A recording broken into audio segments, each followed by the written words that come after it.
we love the Technique 1200s, right? Yeah. But if you had a choice, like what would be your second like go-to set turntable? Honestly, I would say none, because the 1200s is just the Technique 1200s, as you know. Like I'm just a Technique 1200 dude. But if I had to use something else, the second one I would go to, let me think. There's a Pioneer set that's pretty good. They're new turntables that just came out. I use them in Rock and Soul. Yeah, those are you're talking about the Cross. The PLX Cross. Those are kind of pretty good. I've used those at Rock and Soul, and they've operated the same way. The thing about it is the 1200s has this certain type of pitch that's great. The new turntables that come out, they know sometimes the pitches are not on. They go off. The 1200s just has that like perfect. 1200s got that sauce. Yeah, they just got sauce. Yeah. Like I'm gonna give you the ingredients, you're still not gonna make it right. You said it the best. That's how it is. I feel the same. Like I love the PLX Pioneers, but it's like every time if I'm on the PLXs for a while and I get on the 1200s, I feel an instant difference, and I don't want to go back to them for a while. No, man. So it's like back and forth. I mean, the 1200 just looks ill. Like just looking at it, like to this day, I've been on 1200s for a long time. Yeah. And to this day, years later, I still think that nothing could, even with the pads up, nothing could ever beat the 1200s. The pitch, the way they come in, it's just nothing can touch those. Techniques just had that sauce. They had that perfect. Yeah. So with that being said, do you feel it's important for any DJ to basically at least know how to rock on turntables? Like, of course. Say if they just like start out on controllers and whatever. We got a lot of DJs. I came across a lot. Fuck on turntables. Nah. See that? I'm just on controllers. I'm not with that. You know, and I feel a lot of people are saying that because it's an intimidation thing. Exactly. So they just try to knock it because they intimidated by it. Of course. Yeah, I think it's very important. To me, if you start on controllers, it's kind of like you're cheating. Like you're going. I mean, everybody has their preference and choice. In my opinion, it's kind of like you're cheating. If you go from the turntables to a controller, I give you more respect because it's like me. I'm the type of dude that I don't really like using controllers. Like, the new ones, like the Rev 7s, they're fine. But I feel that every person's DJing has to start with turntables. It gives you more control and manipulation. It shows your skill. Controllers, right now, you got sync buttons and you could, everything's matched up for you on the controller.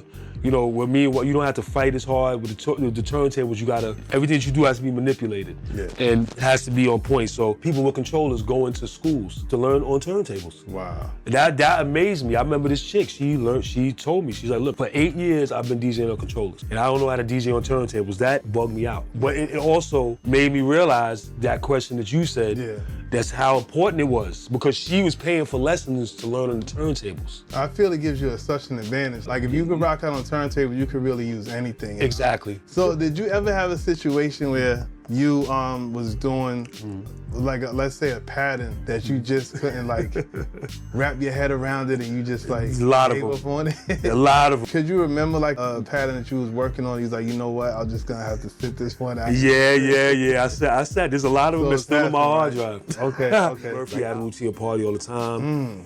Don't practice. Yeah, and I was messing with it, but I just couldn't. I don't know, it's just something that I couldn't. I'm like, you know what, let me just, and that's been sitting in my hard drive for a minute. I ain't never went back to it. So there's a lot of them, and there's still some stuff in there I can't wrap my head around. I don't know if you've been watching, but online, it's a lot of scratch haters. I already did 2. Make sure you watch those 2. I got 2 episodes, Scratch Haters 1 and 2. There's a lot of scratch haters out there, people that hate the scratching, they hate DJs who scratch. Okay. Like, how do you feel about that? Why do you think they feel that way? Well, to all y'all that are hating scratching, remember scratching is a part of DJing. Actually, you got a lot of scratchers, people that hate scratching because I think a lot of DJs, certain ones, abuse that. Like, there's certain DJs, you go to a party, right? There's certain spots where you need to scratch, like Qbert, like he knows how to scratch certain spots. A lot of other DJs do. But like some DJs, they go to clubs where people just want to hear music, which is not really a place to scratch. Right. Unless you're doing it tastefully. I think most of the DJs overdo it in spots where people are like, yo, why is this guy scratching so much? So I think they think that all DJs do that. So they think that the whole scratching scene is primarily that. When it's not, you got DJs that know, like yourself, that know how to scratch and add it into the routine and just stop it. Or certain places where you can do the scratches. Like I think in a battle set, setting, that's where a lot of scratches can go. Like if you're in a battle setting with their heads, and they know. As far as that, I think that's what it is. People hate. They want to hate the whole scratch thing because of that. But scratching is definitely a part of DJing. It can't be taken out, and I know a lot of great scratches. Who are some of the other artists that you work with aside from Common Sense? Man, I gotta go to discography. Fat Joe. Okay. Yeah, Lauryn Hill, Common, Beatnuts, M. Dot, Don Scavone, Jean Grey, Doja Reyes. You know, I need my discography right here because I've done a lot. Nah, it's so good. But I was blessed to do a lot of work with a lot of artists. Cuckoo the Bag of Bones. Okay. You know, Pliz, Ill Distraction. And I'm also thinking about releasing another project, a second project for my first album, Reborn. So I'm in the works of releasing a second project, which Prime will have a beat on there. Gotcha. And the links are gonna be in the description for all that he just named. Yes. It's gonna be right in the description. Yes. That's amazing, man. Yeah, man. How do you feel about the DJ culture now? I feel it's a little watered down, but there are some DJs out there that are still repping. I think the DJ, it's at the borderline of being watered down a lot. Cats like Craze, Scratch Bastard, Cuba, all these guys that are still kind of holding the culture together. Like I would consider me, Rob Swift. We're trying to just keep it real and funky and trying to preserve that natural core era of. Shout out to the Odd Couple. I mean, thank you. That natural core era of hip hop. So every time you see me and Rob on the show, we're trying to just preserve that core culture and keep that moving around because that's our root. That's what we started. And actually to show the other DJs, like, look, this is what it was. You know, not knocking their style. This is what it was, and this is what we refuse to die. We're gonna keep going till the wheels fall off of representing the real turntablism and the real funk how it was. So we don't have to mention no names or nothing like that. Yeah. We know that this happens in rap battles. We saw people get snuffed and things like that. Do you ever remember a time, you don't have to go into detail, you don't have to go into a name, but that ever happened where someone was battling and they felt the way about the person they was up against in the fight? Yeah, I've been Has around. that happened? Yeah, I've been around that at this certain spot. Somebody didn't do something right, and I think they were mad because their time got cut off. And the person that they didn't like hadn't be standing next to them. So the person was still going. And the time was going, that person kept going. And the person that they didn't like was actually telling them like, yo, your time's up. And that person got mad and just took the turntable and just slammed it down and broke it. And then that person that they didn't like grabbed them and it was like, that person, that was kind of ill. And that person just grabbed them and it almost a scuffle, but it wasn't. That's the closest I've seen to that. I've seen other stuff on video. I've never really been in there, but I've seen a lot of other stuff. I've seen somebody get on stage and be there. I've seen somebody get beat up on stage by somebody that they had beef with, and they would just happen to be there. They got beat up and thrown in the crowd. I've seen all that stuff. Like, yes. How about ever seen like a DJ get frustrated and quit in the middle of their? Oh, I've seen that plenty of times. Yeah, I've seen that. If you've seen that in the '93, not blowing up my man, respect to him. Yeah, we don't have to mention those. But he's gonna know who he is. But in '93, you watched the '93 DMC. I was in when I did Method Man. There was 2 dudes, and they just, I guess their routine wasn't coming off, so they just like walked away. Wow. From the set. Then they came back on, which made it look kind of crazy. Pardon me, it's always been something I wanted to ask. It's happened. Yeah. One of my favorite routines, hands down, still blows my mind every time I see it. The Method Man routine. Wow. Right. Wow. For one, was that a difficult routine for you to put together? It was. It took me, at that time, I was practicing like, you would talk about 8-hour days. Okay. Right now. I was, every day it was 8 hours with maybe like 1 hour of eating and rest, but I was on it. So that routine took me a minute to, but as I was moving with it, I started to get all these parts and it came in like pieces. So like one day I had one piece, the next day I didn't get anything. The next day I got a little something more, the other day I got a little something more, right? And then I was like, you know what, I got enough. So let me dissect these pieces and let me start putting them in an order with what I had. So I started from the beginning. And the hardest part was the Like That Baby bar.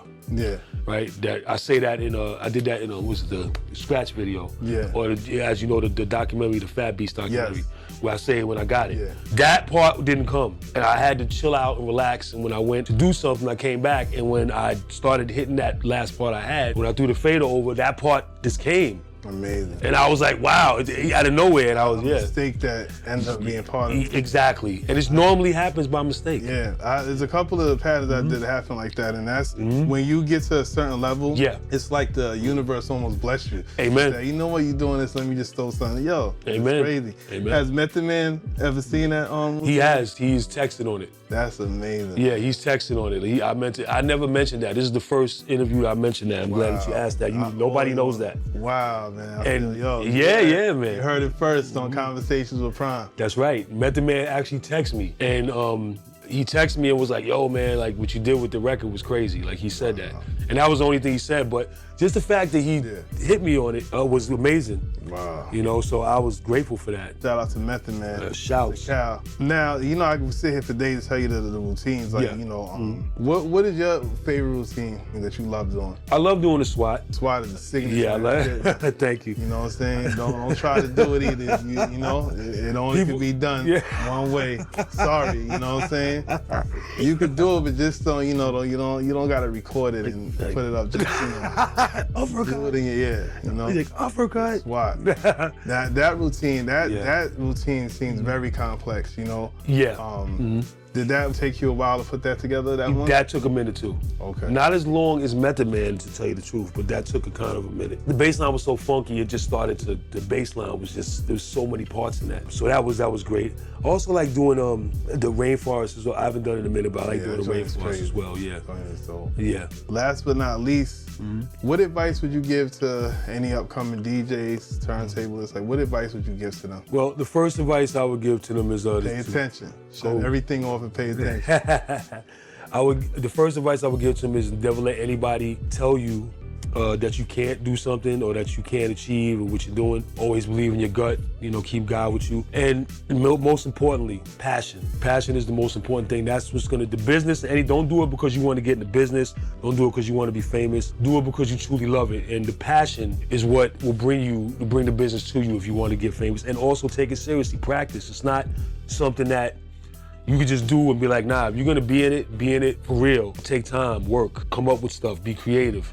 Practice with other DJs, you know. Sit there and practice with other DJs, be creative and do it because of the passion. That's the main thing, the passion. Don't let anybody tell you to quit. You just keep going and you'll find yourself excelling at the same time. And always keep God with you and do it from the heart. You heard it from the man. This is one of my biggest inspirations right here. So this is a blessing to have this man in the dojo on the Conversations with Prime. Thank you again. I want to thank you, man. You know, I'm gonna give him a shout out, man. You know what I'm saying? Like Prime is one of the most humblest and greatest DJs I know. I've been to the dojos before. I'm actually honored to be here with him to do this interview. He's a great person, great DJ, as y'all know. There's more to come from this guy. He produces. He's gonna be on my second project. There's a lot to come. He edits great, all types of stuff here. So I just want to thank you for having me.